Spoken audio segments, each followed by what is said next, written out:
트럼프 대통령이 협상 불만족을 드러내며 이란을 끝장내야 할 수도 있다고 말했습니다. 이런 와중에 호르무즈 해협 인근에서 연쇄 폭발음이 들렸다는 소식이 들어왔는데요.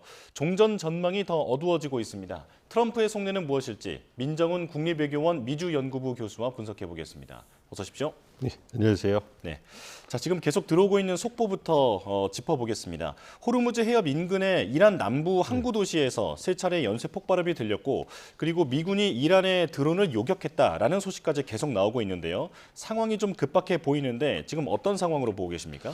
아무래도 그 호르무즈 해역 말씀하신 그 지역을 중심으로 해가지고 미국과 이란 간의 어떤 군사적인 좀 긴장이 이제 좀 충돌로 이루어진 것이 아닌가 생각하고 있습니다. 속보에 나온 것을 보면 뭐 이란산 드론이 미군 함정 주변에 접근을 했고, 그것에 대해서 미군이 자위권 차원에서 이제 그 드론을 공격을 했고, 그리고 이와 더불어서 이제 그 인근에 있는 이란 해군 기지 미사일이 날라올 것으로 보였던 그 부분도 이제 타격을 했다, 이런 얘기가 나오고 있는 거거든요. 예. 그래서 얼마 전에 있었던 그러한 군사적 충돌과 유사한 상황이 아닌가 좀 보고 있습니다. 뭐 이번에도 미국과 이란 모두 좀 신중한 대응을 좀 보일 거라고 보이고 있어요. 자위권 차원이고 확전을 경계하는 모습을 보여줄 거기 때문에 이것이 현재 진행되고 있는 종전협상에 크게 장애물이 될 것 같지는 않지만, 어쨌든 이란과 미국 모두 지금 강대강치를 이어가면서 더 기싸움을 이어가고 있는 상황으로 보입니다. 예. 교수님께서 보시기에는 판이 깨질 정도의 일은 아닐 것이다라고 분석을 하신 건데, 그런데 이번 공습에 대해서 물론 언론사 보도입니다만 새로운 공습이라는 표현이 나왔거든요. 앞서서는 이제 자위권 차원이다라는 그 용어가 나왔었는데, 새로운 공습, 뭔가 분위기가 좀 달라지는 게 아닌가 걱정이 되는데요. 좀 지켜봐야 될 것 같아요. 새로운 공습이라고 한다면 이번에 미국과 이란 간의 어떤 군사 충돌의 강도가 좀 강해진 것이 아니냐. 그래서 그런 부분에서 우려가 나온 것 같은데요. 또 구체적으로 어떠한 무기가 사용이 됐고 어느 정도의 피해가 있었는지는 좀 지켜봐야 될 것 같고요. 어쨌든 말씀드린 것은 미국과 이란이 호르무즈 해협을 봉쇄하고 역봉쇄하는 기간이 길어지다 보니까 양국 간의 어떤 갈등이나 대치가 길어지면서 마찰이 불가피한 이런 상황이 계속 진전하는 것 같습니다. 뭐 그런 부분에서, 그리고 또 이란 같은 경우에는 혁명 수비라든지 해군이라든지 민병대라든지 다양한 형태의 어떤 군사 조직이 있고, 이러한 넓게 퍼지는 호르무즈 해협이라든지 미국과의 전선에서 어떤 중앙 정부나 군의 혁명 수비대의 어떤 강력한 통제력이 작용하지 않는다는 분석도 있기 때문에 이게 우발적인 충돌의 가능성도 배제할 수가 없습니다. 그렇기 때문에 이 부분에 대해서 이란 정부가 혁명 수비대가 어떻게 대응하는지 지켜봐야 될 것 같습니다. 예. 지금 협상은 어떻게 진행되고 있는지도 짚어보겠습니다. 이란은 미국이 자꾸 꼴대를 옮기고 있다, 이렇게 비판하고 있거든요. 네, 지금 협상 어떤 상황입니까?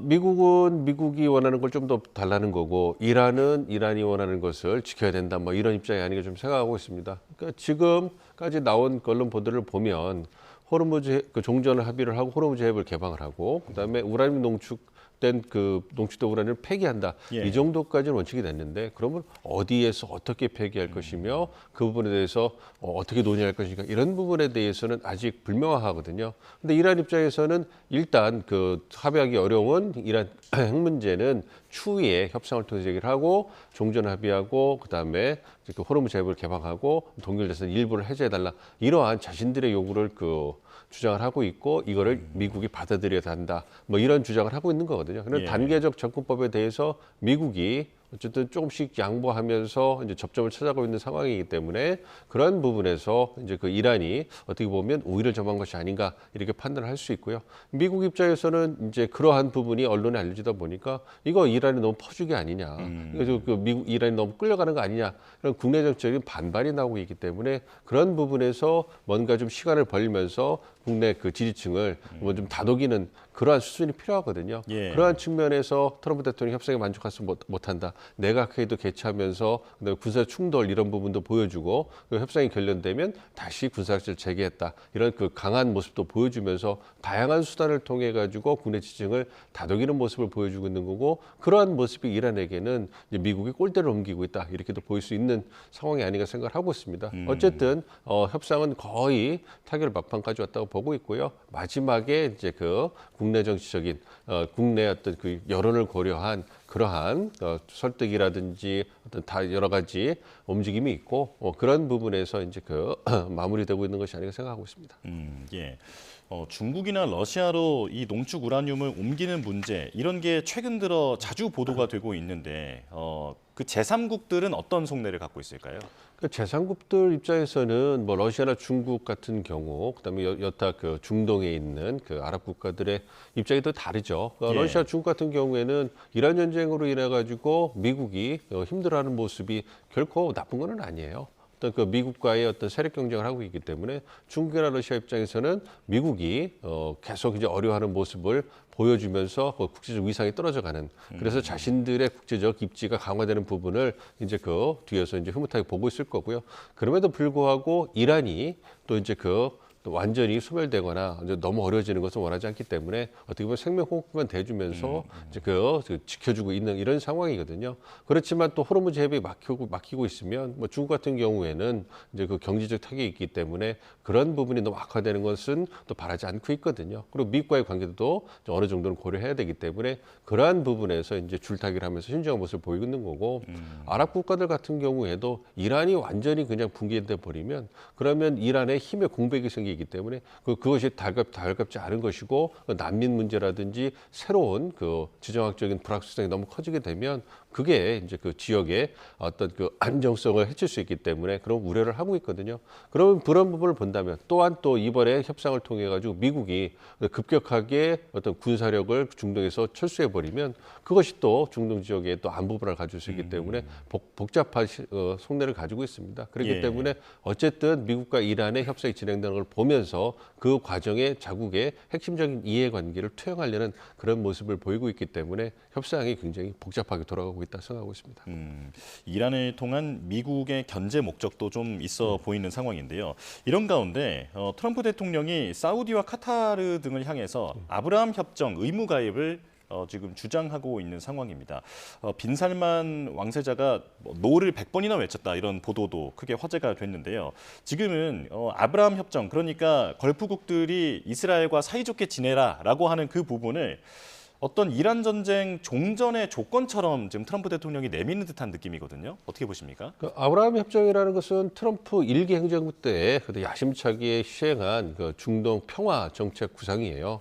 아브라함이라는 분이 뭐 유대교, 기독교, 이슬람교 공통 조상이기 때문에 또 종교적 화합, 그다음에 중동 지역의 평화를 상징하기 위해서 아브라함 협정이라고 명명을 한 거고요. 그리고 2020년 9월 트럼프 일기 행정부죠. 그때 이스라엘하고 4개 국가가 관계 개선을 했어요. UAE, 바레인, 나중에 모로코, 수단이 동참하면서 상당히 성공적인 협상이다 이렇게 평가를 받았고요. 예. 사실 트럼프 대통령이 2020년에 재선에 성공했으면 그러면 사우디아라비아와 이스라엘의 관계 개선을 이제 도모했을 건데 재선 실패했고, 그럼에도 불구하고 2023년에 거의 이제 뭐 바이든 행정부에서 이 사우디하고 이스라엘의 관계 개선이 거의 이루어질 뻔했는데 공교롭게 그때 이제 가자 전쟁이 터진 겁니다. 그러면서 분위기가 식은거든요. 근데 지금 국면에서 이제 그 아브라함 협정을 꺼낸 것은 이제 그 재선에 성공해서 이 그 사우디와 이스라엘의 관계 개선을 트럼프 대통령이 추구할 거다 이런 전망이 있었는데, 지금 상황에서는 이 현재 진행되고 있는 이란 핵 협상이 너무 지지부진하고, 그러니까 국내 그 공화당 강경파가 봤을 때는 너무 이란을 퍼주기를 하는 거고, 너무 유약한 모습을 보고 미국이 이란 핵을 저지도 못하고 너무 끌려가는 거 아니냐 이런 얘기가 나오니까 지지층을 이제 그 달래기 위해서 큰 틀에서 이란을 포함한 아브라함 협정을 추구하고 있는 것이고, 그리고 그 부분으로 이란과 협정이 진행되고 있는 것이다. 그렇기 때문에 나를 믿고 좀 지켜봐 주면 내가 주장해온 중동 지역의 항구적인 평화를 만들 수 있을 것이고, 그 중심에 아브라함 협정 그리고 이란 핵협상이 있는 것이다. 그래서 사우디, 이스라엘, 이란 모두 미국의 우호적으로 이제 그 입장을 갖도록 만들어서 미국 역사상 전례 없는 그러한 중동의 우호적인 미국의 우호적 세력 균형을 만들 것이다.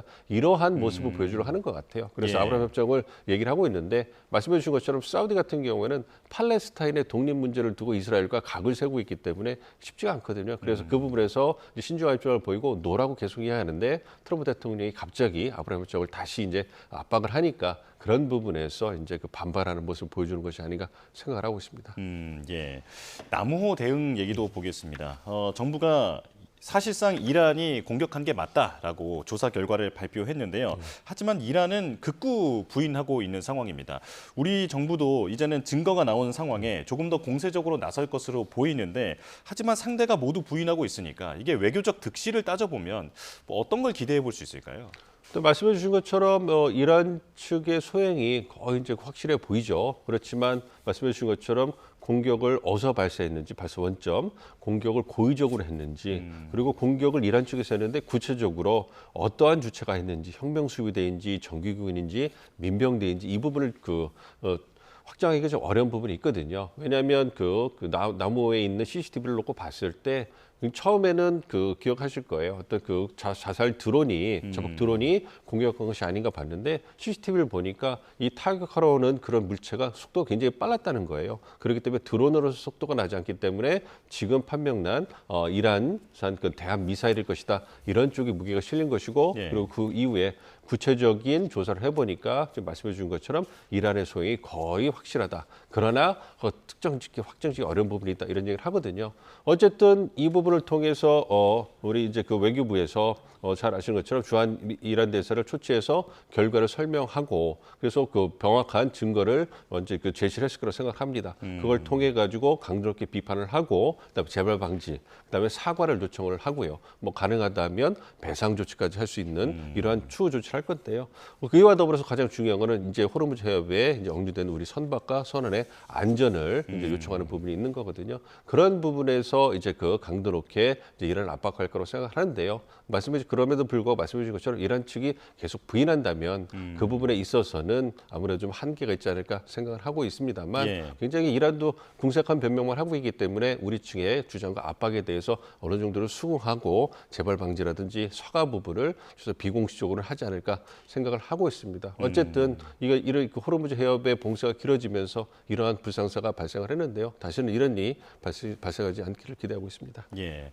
그렇다면 공식적은 아니더라도 물밑에서나도 이란 정부가 우리 정부와 협상을 좀 할 수 있을 것 같은데 이번 사건을 지렛대로 삼아서 호르무즈에 갇혀 있는 우리 배들을 좀 보내달라라고 하는 요구를 충분히 할 수 있는 상황이겠죠. 그렇죠. 그렇습니다. 가장 중요한 것은 이제 재발 방지 약속을 받아야 되는 것이고요. 그다음에 사과도 받아야 되는 것이고 그리고 말씀해 주신 것처럼 우리 선박과 선원의 안전이 중요하기 때문에 얼마 전에 호르무즈 해협에서 우리 선박이 한 척이 무사히 나오지 않았습니까? 그러한 부분을 이제 선례 삼고 그리고 이번 조사 결과를 바탕으로 해서 우리 선박과 선원들이 안전하게 호르무즈 해협에서 빠져나올 수 있도록 이제 요청을 하고 압박을 해야 되겠죠. 그렇기 때문에 이걸 꼭 레버리지 쓰지 않더라도 이제는 한국과 이란과의 어떤 관계를 고려해서 이란 정부가 보다 적극적으로 나서야 될 때가 된 것이고 이제 우리 정부에서도 이제 우리가 갖고 있는 국력을 바탕으로 해서 이제 이란을 압박하면서 우리의 어떤 이해관계를 충족시켜 나가야 되지 않을까 생각을 하고 있습니다. 네, 알겠습니다. 여기까지 말씀 듣겠습니다. 민정훈 국립외교원 미주연구부 교수와 함께했습니다. 고맙습니다.